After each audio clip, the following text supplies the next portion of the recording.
How does one live well? It's a question that our fellow human beings have been pondering for centuries.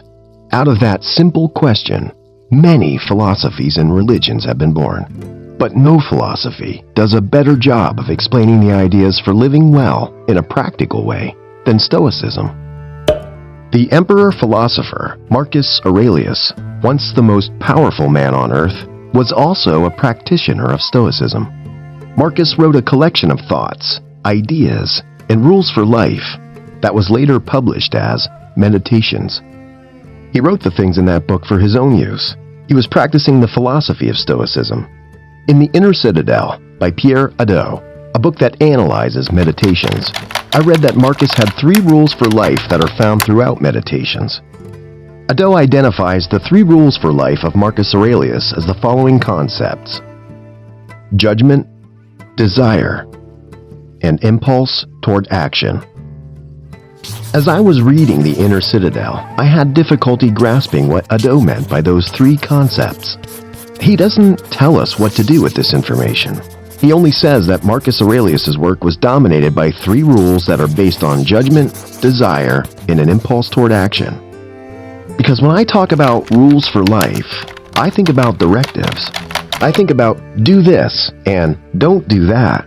I use these types of rules in my life all the time. I look at rules like shortcuts that make life simple. By this, I don't want to minimize the work of Hadot. In fact, I think his analysis of philosophy is the best that I've ever read. His conclusions about Stoicism and philosophy are spot on. And if you want to study Stoicism, I recommend Hadot's work. But it's not a light read, even for well-read people. That's why I sat down to translate the 3 rules for life of Marcus Aurelius as found by Pierre Hadot in plain English. Here they are. Rule 1. Aim for pure judgment of events. Marcus realized that we make judgments about everything.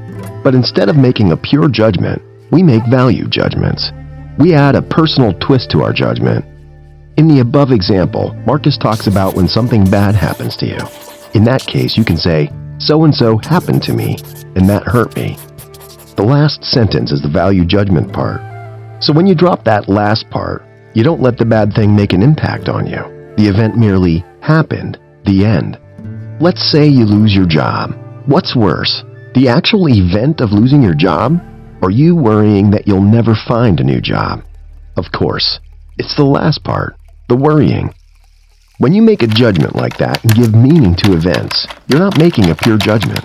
So remember to look at everything that happens to you for what it is. Did your partner cheat on you? Did you get ill?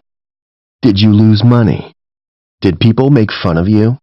Stab you in the back? The events themselves can't hurt you if you don't let them. Hence, aim for pure judgments of events. Did something happen? Fine. Do something or move on. Rule 2. Only desire what's inside your control. Marcus Aurelius writes in Book 6, love only the event which comes upon us and which is linked to us by destiny. In his meditations, Marcus continuously repeats himself that most things in life are outside of his control.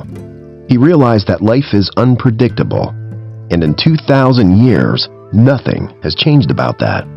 Shit happens to you all the time. Instead of resenting it or desiring a different life, work with what you have. We all know this piece of advice. If life gives you lemons, make lemonade, so the overused platitude goes. Well, Marcus takes it one step further. Instead of making the best of what happens to you, love it. He knew that most of the things we desire are out of our control. Look at what you desire.